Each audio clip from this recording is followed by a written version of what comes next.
Depuis la nuit des temps, la mythologie de toutes les civilisations a célébré l'abeille avec un sentiment mêlé de crainte et d'admiration. Intrigué par l'organisation sociale de la colonie et émerveillé par les propriétés extraordinaires des produits de la ruche, l'homme s'est efforcé d'établir des relations privilégiées avec cet insecte. Dans le groupe zoologique des insectes, l'abeille appartient à l'ordre le plus évolué, celui des hyménoptères. Les premières abeilles sont apparues avec l'émergence des plantes à fleurs il y a plus de 100 millions d'années. Pour découvrir le monde des abeilles, il ne faut jamais oublier une idée surprenante pour les humains. Seule, l'abeille n'est rien. Elle ne vit que par son appartenance au groupe et pour ce groupe. À tel point que si l'on veut comprendre les abeilles, il est préférable de considérer chaque colonie, chaque ruche, comme un être vivant global dont les abeilles ne sont que les parties.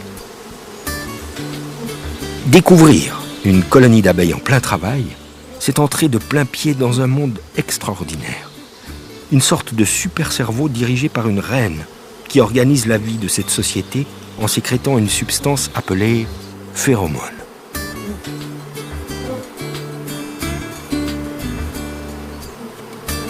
La colonie d'abeilles est constituée selon la saison de 10 000 à 70 000 ouvrières rassemblées autour d'une seule reine. C'est une véritable société matriarcale. Seule mère de l'ensemble de la colonie, la reine se différencie par sa taille plus grande et par la forme de son abdomen. Sa principale activité consiste à pondre près de 2 millions d'œufs au cours de son règne, plus de 2000 par jour en pleine saison. Toujours entourée d'une cour d'ouvrières dévouées qui prennent grand soin d'elle, la nourrissent et procèdent à sa toilette, elle sillonne les rayons. Elle vérifie la propreté d'une alvéole et y glisse son abdomen pour y déposer son œuf.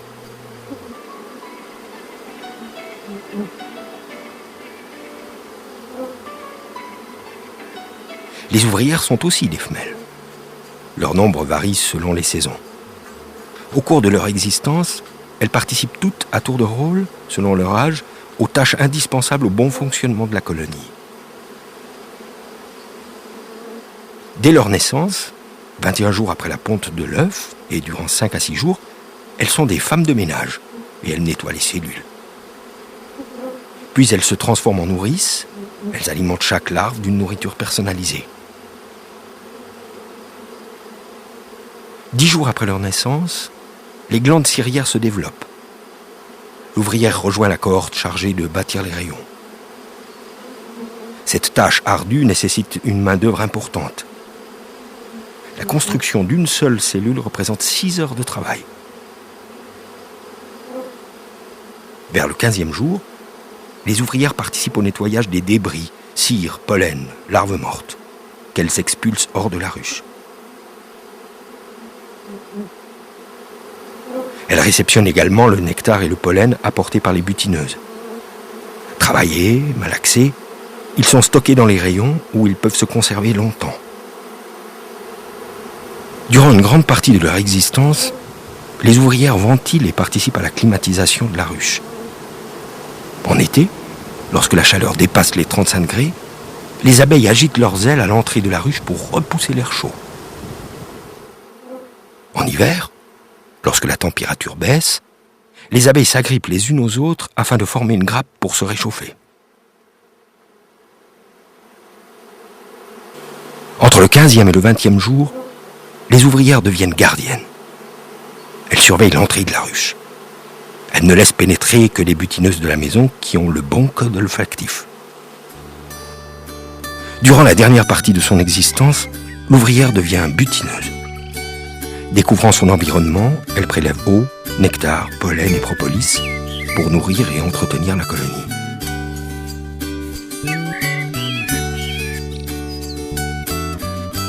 L'abeille constitue, à ce jour, l'avion le plus performant du monde. Sa charge utile de nectar ou de pollen équivaut en effet à son propre poids, soit 1/10 de gramme. Enfin, le faux bourdon est le seul mâle de la colonie. Il est reconnaissable à sa taille imposante, à son corps trapu et poilu, ainsi qu'à ses 2 gros yeux resserrés. Sa seule fonction consiste à féconder les jeunes reines des ruchers dans un vol nuptial en plein ciel.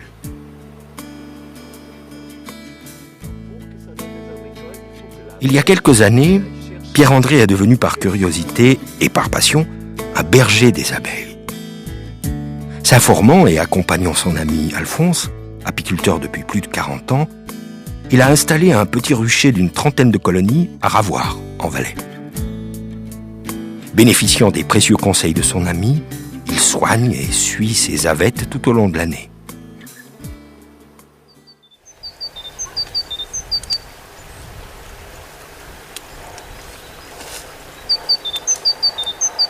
Les premières journées chaudes et ensoleillées de février réchauffent les parois de la ruche. Dès que la température extérieure remonte à 12-15 degrés, les bourgeons des noisetiers gonflent, annonçant l'approche des beaux jours. Les abeilles, cloîtrées depuis 3 mois et stimulées par la chaleur des rayons de ce soleil d'hiver, s'activent, se dégrappent et effectuent leur première sortie pour un vol de propreté. Le berger des abeilles se contente, à ce moment-là, d'observer l'activité au trou de vol et il n'ouvre en aucun cas ses colonies. Cela refroidirait le nid à couvain et entraînerait l'affaiblissement ou la mort de la colonie. Il est temps que la colonie reprenne son essor, car les abeilles d'hiver arrivent au terme de leur vie. La reine recommence à pondre, les abeilles d'été vont remplacer les vieilles abeilles. Durant la seconde quinzaine de février, pour peu que le temps le permette, les sorties des abeilles deviennent de plus en plus fréquentes. Les pourvoyeuses profitent de toutes les journées un peu chaudes pour chercher du pollen et de l'eau. Le berger observe cet apport de pollen pour se rendre compte si sa colonie a encore une reine et si celle-ci a débuté sa ponte.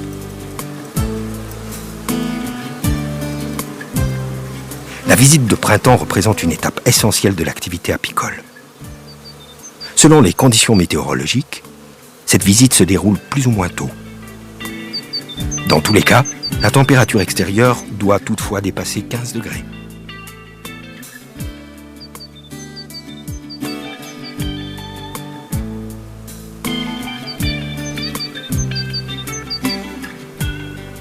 En mars, par une belle journée, le berger des abeilles effectue sa première visite pour satisfaire sa curiosité et surtout pour contrôler soigneusement ses colonies. Plusieurs paramètres essentiels conditionneront, quelques mois plus tard, l'ampleur de la récolte. L'état des provisions, la présence de la reine, l'état de la ponte, la vigueur de la colonie et l'état sanitaire général. La partition peut être retirée. Ainsi, un espace est libéré et le premier cadre situé contre la partition peut être déplacé. Celui-ci devrait contenir encore beaucoup de nourriture. La colonie a encore besoin d'une dizaine de kilos jusqu'à la première mielée.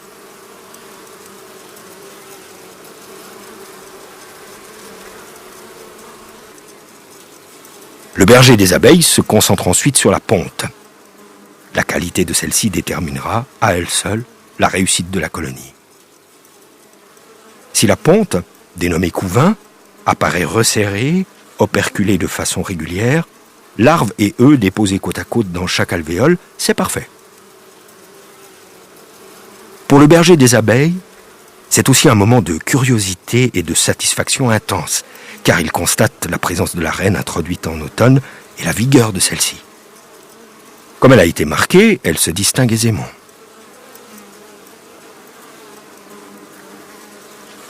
Enfin, dans ce contrôle général, le berger, soucieux de ses avettes, est aussi attentif à l'état sanitaire. Si la colonie est saine, elle exhale une odeur agréable. Les abeilles ne doivent pas être traînantes.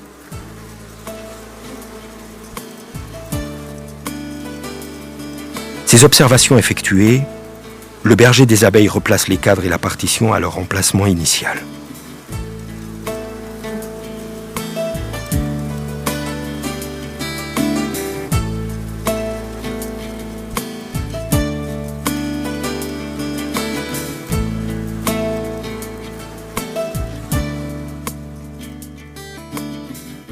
Le berger des abeilles qui pratique la pollinisation effectue alors les premiers déplacements d'une longue série de transhumances que l'on appelle la pastorale.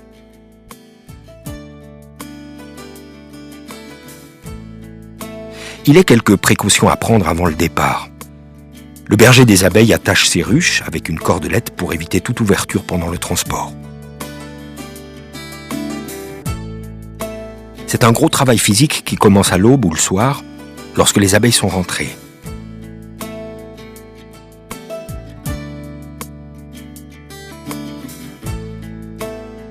Après un voyage vers la plaine, l'agriculteur et l'apiculteur distribuent les colonies dans les vergers où les premières fleurs d'abricotier sont en train d'éclore.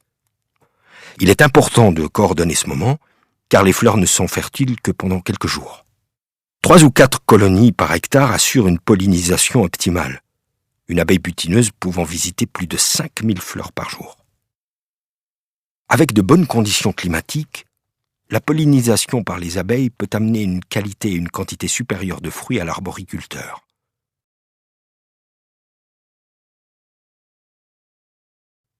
Ainsi, ce merveilleux contrat naturel entre les fleurs et l'abeille butineuse peut aussi devenir un enjeu commun entre les 2 autres partenaires, l'agriculteur et l'apiculteur. Celui-ci n'en retire pas un grand rendement, mais le bénéfice sera pour les colonies qui se développent et se renforcent rapidement en nectar et pollen, favorisant la ponte et l'élevage d'un couvain important.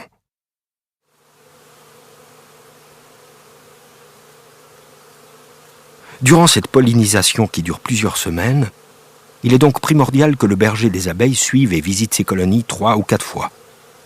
Une visite chaque semaine est le minimum.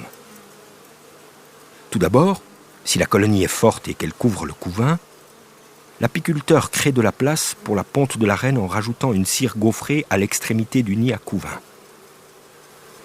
En effet, les premiers cerisiers sont en fleurs et les abeilles sécrètent beaucoup de cire. Elles éprouvent un besoin irrépressible de construire, qu'il s'agit de mettre à profit pour avoir de nouveaux cadres bâtis. Il déplace vers le bord extérieur les vieux cadres à éliminer prochainement et il peut, en cas de météo favorable dans les vergers, retirer à ce moment-là un cadre de nourriture surabondante qu'il stockera pour ses futurs nucléi.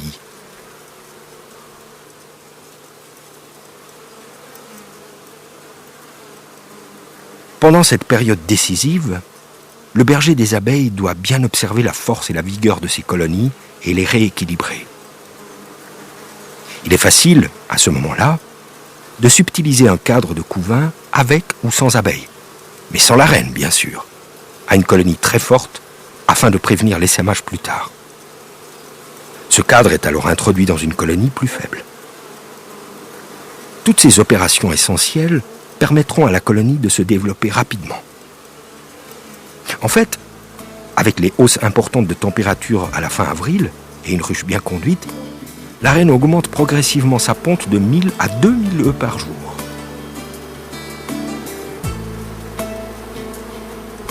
Après un mois de pollinisation, les ruches comptent maintenant 10 ou 11 cadres occupés par une population de plus de 50 000 abeilles, auxquelles vont s'ajouter des milliers d'individus prêts à naître.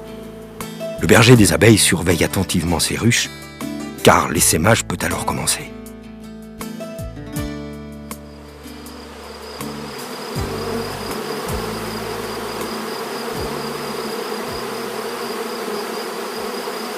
C'est un spectacle impressionnant que de voir un essaim au-dessus de son rucher. Le vrombissement des milliers d'abeilles et leur vol circulaire est fascinant. L'essaimage est généralement provoqué par un trop-plein de population dans la ruche, ou par d'autres causes encore mystérieuses. À l'image de la bouture dans le domaine végétal, la population se scinde en 2 groupes.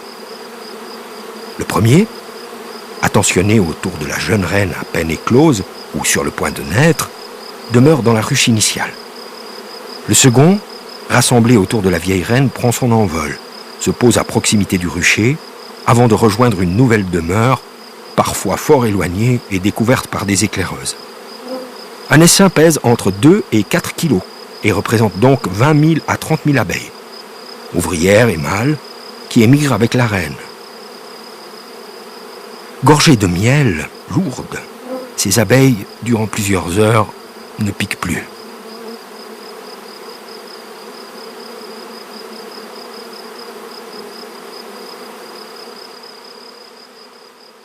Les colonies qui ont tendance à l'essaimage ne construisent plus, ne récoltent pas intensivement et garnissent les rayons avec des embryons de cellules royales.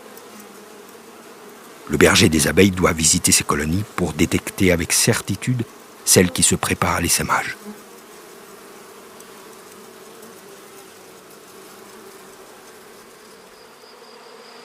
La capture d'un essaim se révélera simple ou périlleuse selon l'endroit où il est posé.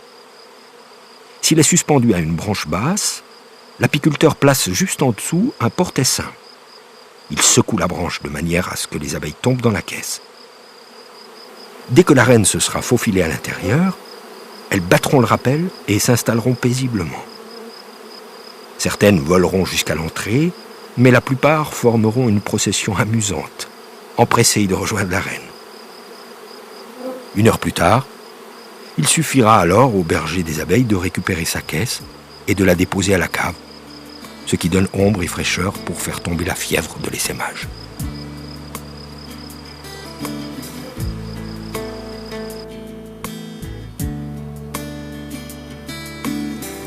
Bien développée, la colonie occupe maintenant un volume important. À l'intérieur, c'est la grande euphorie. Une population impressionnante composée essentiellement de butineuses actives. Devenue exiguë, la ruche doit s'agrandir. Les abeilles produisent de la cire et blanchissent le haut des cadres. C'est le moment de poser les hausses. Le berger des abeilles travaille alors en fin de journée pour éviter le pillage à son rucher. Il pose une grille à reine pour empêcher celle-ci de monter pondre dans la hausse et dépose ensuite sa hausse en l'ajustant. Le berger des abeilles, à toutes les étapes de son hobby, fonctionne en relation harmonieuse avec la nature. S'il a travaillé correctement, elle, seule, conditionnera sa récolte et le sentiment d'entrer dans ce processus de respect et d'équilibre sera une source de satisfaction. Vers la 2e semaine de juin, c'est, pour le berger des abeilles qui pratique l'apiculture pastorale, le transport de ses colonies en montagne. Pour éviter le glissement, les ruches à hausses multiples sont sanglées. Les entrées sont fermées par les coulisseaux. La collaboration entre amis apiculteurs est la bienvenue, car la transhumance est un exercice physique très fatigant.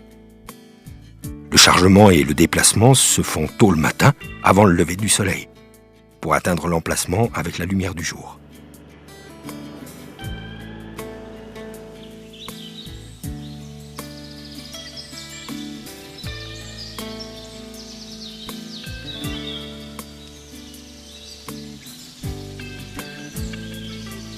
Les colonies bien installées, il ne faut pas oublier d'ouvrir les trous de vol, d'enlever complètement les tirettes et de relever les entrées. Si Dame Météo veut être indulgente, le berger des abeilles, dès ce moment-là, n'a plus qu'à attendre la récolte. Par conditions météorologiques favorables et selon la floraison, la mielleille peut donner fortement. Les ruches alors s'encombrent et, faute de place, sont réduites au chômage ou essaiment. Une 2e hausse est alors placée sous la première.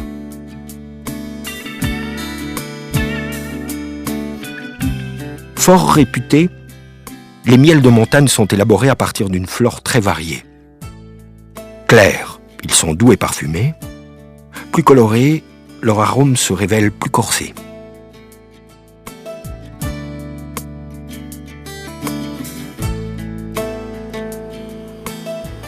Pendant ce temps, le berger des abeilles consacre les journées suivantes à son élevage afin de préparer de nouvelles reines pour les nucléi artificiels qu'il va créer.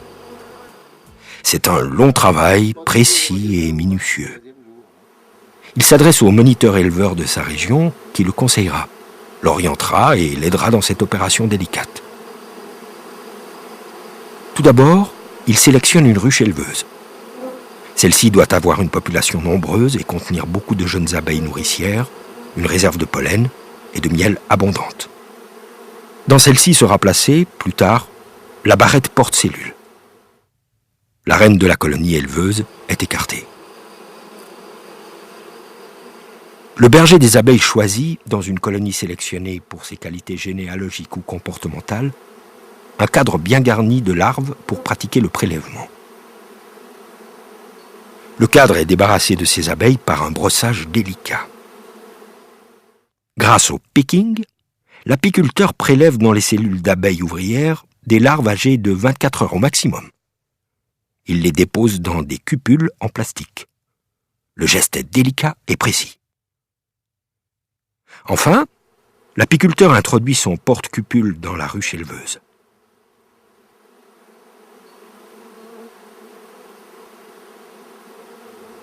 Dès le 2e jour, l'apiculteur peut contrôler l'état de son élevage. Les abeilles commencent à construire les cellules royales, nids des futures reines. Le 9e jour, il prépare le peuplement de ses ruchettes de fécondation. L'apiculteur prélève des abeilles dans une ruche. Il doit les filtrer en les poussant dans un entonnoir à travers une grille à reines. Une autre opération très délicate s'ensuit. Le berger des abeilles doit peupler les ruchettes de fécondation. Il prélève 100 grammes d'abeilles avec un gobelet et les confine dans les ruchettes fermées. Pendant 24 heures, celles-ci sont entreposées dans un endroit frais et sombre afin d'éviter l'excitation ou l'étouffement. Le 10e jour, le berger des abeilles va récupérer son cadre d'élevage. La reine est entièrement constituée dans sa cellule operculée. Il introduit les cellules dans les ruchettes de fécondation, lesquelles seront de nouveau entreposées dans une cave sombre et fraîche jusqu'à l'éclosion des reines. Au bout de 2 jours, le berger des abeilles contrôle si les jeunes reines sont nées. En règle générale, les reines naissent entre le 11e et le 13e jour, à compter du démarrage de l'élevage.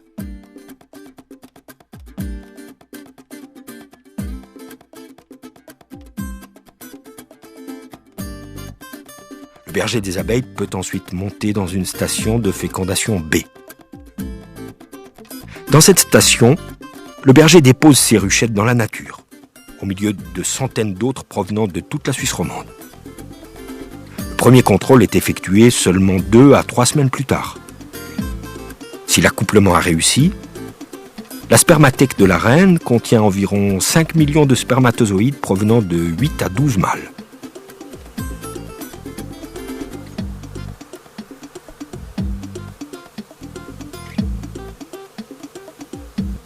Après avoir ramené ses ruchettes, l'apiculteur saisit délicatement ses reines avec une pince. Il l'introduit ensuite dans un appareil de marquage. Pour marquer ses reines, l'apiculteur utilise un peu de colle et une pastille numérotée et colorée qu'il va fixer sur la carapace de la reine, au-dessus du thorax. Cette pastille lui permettra de retrouver rapidement sa reine dans une colonie de 50 000 abeilles et de l'identifier. Le marquage effectué, les nouvelles reines sont prêtes.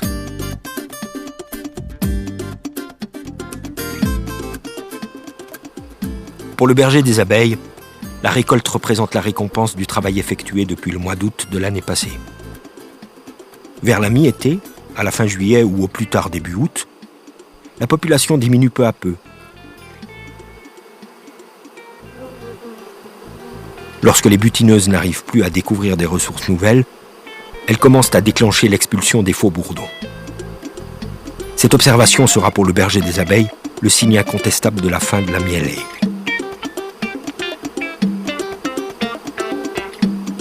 Dans un premier temps, il effectue une visite en enfumant légèrement et place un chasse-abeilles sous la hausse. Le lendemain, en fin d'après-midi, il enlève les hausses et les transporte immédiatement dans son local ou son véhicule fermé, afin d'éviter toute excitation ou pillage au rucher.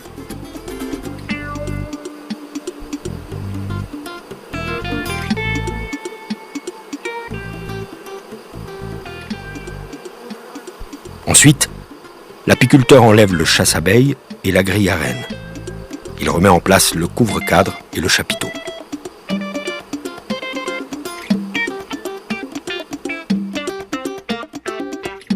Les cadres récoltés ont des alvéoles operculées par les abeilles.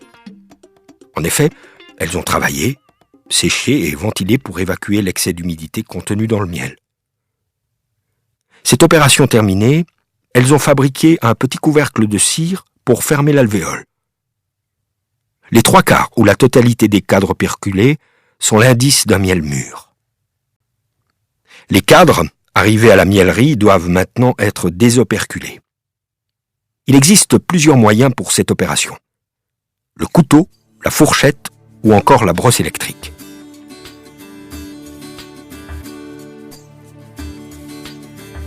Les cadres sont ensuite déposés dans l'extracteur. Le moment tant attendu par le berger des abeilles arrive enfin. Après la mise en route de l'extracteur, le miel s'écoule.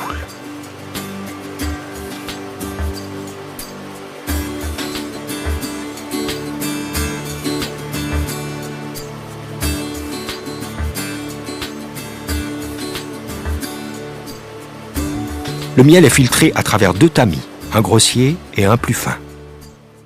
Ensuite, le miel est transvasé dans un maturateur pour enlever l'excès d'humidité qu'il contient encore. Le miel repose ainsi 5 à 10 jours à une température de 20 degrés au maximum. Cette durée correspond au temps nécessaire pour que l'ensemble des impuretés remonte à la surface et constitue une écume qui sera retirée.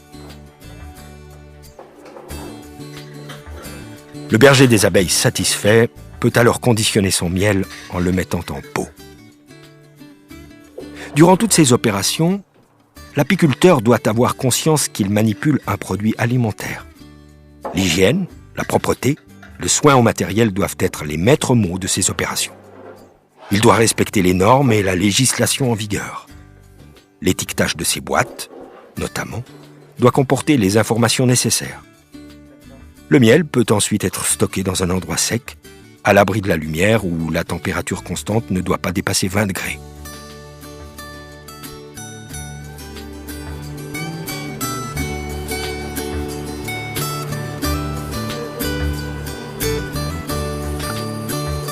Dès la fin de la récolte, le berger des abeilles, qui veut développer son rucher, met à profit cette période pour partager les colonies très fortes et très peuplées. Il va créer des nucléi. Pour ce faire, il prélève dans 2 ou 3 ruches 1 ou 2 cadres de couvain operculés ainsi que les abeilles. Il est attentif à ne pas enlever la reine de la colonie. Il y ajoute 2 cadres de nourriture avec les abeilles et les installe dans une nouvelle ruche. Il introduit à ce moment-là la reine fécondée qu'il a élevée et est mise en cage. Cette cage d'introduction comporte une réserve de candis que l'on peut rendre plus inatteignable aux abeilles en y collant un petit scotch percé. Il déplace ensuite pendant 15 jours sa colonie. Lors des 7 jours suivants, il évite toute ouverture inutile de sa ruche. Passé ce délai, il contrôle si la reine est acceptée par la nouvelle colonie et retire la cage d'introduction.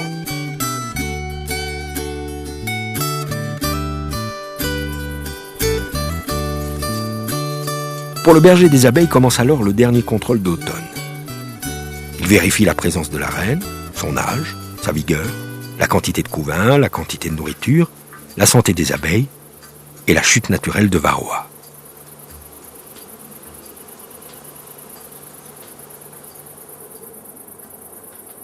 Ensuite, le berger des abeilles pense déjà à sa prochaine saison. Ainsi, il commence très tôt, en août, le nourrissement de ses colonies afin de profiter au maximum des abeilles d'été. Celles-ci vont accomplir le travail de transport et de stockage du sirop pendant les derniers jours de leur vie. Il favorise ainsi la naissance des jeunes abeilles qui passeront l'hiver et assureront la pérennité de la colonie. Le remplissage des nourrisseurs se fait à la fin de la journée. Les entrées sont préalablement rétrécies et l'apiculteur va approvisionner ses ruches de 16 à 20 kg de sirop.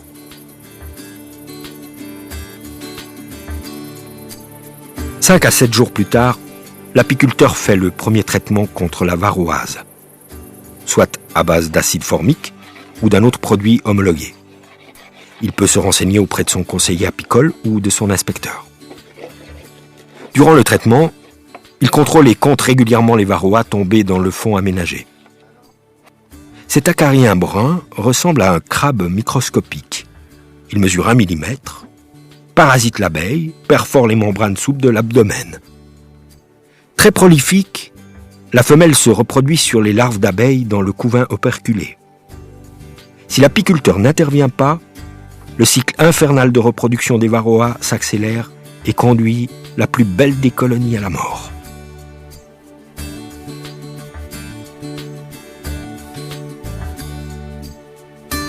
Dès la mi-octobre, par une chaude journée ensoleillée, le berger des abeilles procédera à un deuxième traitement anti-varroa à l'acide oxalique. La seule condition importante est de procéder à celui-ci lorsque la reine a cessé sa ponte et qu'il n'y a plus de couvain.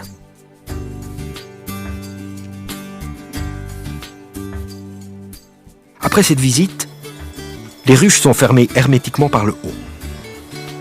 Il est impératif de ne plus les ouvrir jusqu'au printemps pour ne pas détériorer les bâtisses de cire et de propolis que les abeilles ont faites pour se protéger du froid. L'apiculteur penche légèrement ses ruches vers l'avant pour l'hiver, afin de permettre à l'eau de condensation de s'écouler.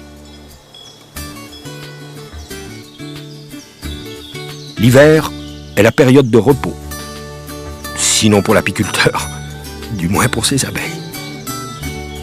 Il profitera des après-midi ensoleillés pour se promener autour de ses ruches et observer le trou de vol.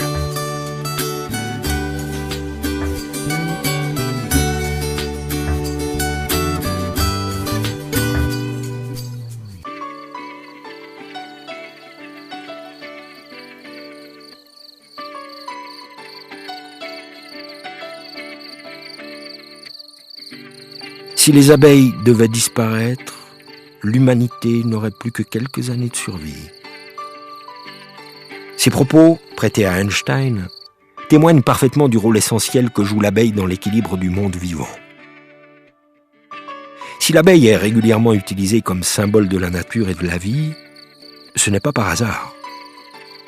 Assurément, elle est bien au cœur de tout ce qui vit sur notre planète, le monde végétal qui la nourrit et qu'elle pollinise, le monde animal auquel elle appartient, et l'homme qui l'élève pour partager ses bienfaits. Sans doute aussi parce que l'abeille vit en société organisée, l'homme est fasciné par ce petit animal qui semble avoir prise réelle sur son destin. Et alors que l'homme vit parfois aux dépens de la nature, l'abeille fortifie et produit sans rien détruire. Existe-t-il un être plus respectueux de l'environnement ? Par son travail et sa persévérance, le berger des abeilles est le gardien de ses bienfaits. Par son action, il est un acteur essentiel de la gestion durable de notre environnement.